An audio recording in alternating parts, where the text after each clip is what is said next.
आता इतका हा महत्वाचा अधिक महिना आहे. त्याला धोंड्याचा महिना असं म्हणतात. त्याला मलमास असं म्हणतात, कारण तो मलिन आहे अशी धारणा आहे. पण बृहन्नारदीय पुराण हे जे पुराण आहे किंवा पद्मपुराण आहे, स्कंद पुराण आहे, या सगळ्या पुराणांनी याला पुरुषोत्तम मास असं नाव दिलं.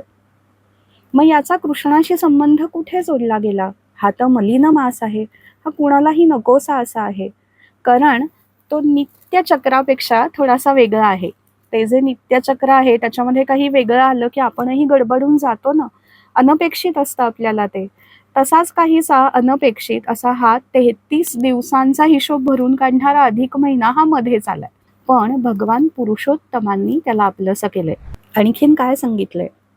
सर्व साधनत श्रेष्ठ सर्व कामार्थ सिद्धिदः तस्मात् संसेव्यतामेष मासोऽयं पुरुषोत्तमः.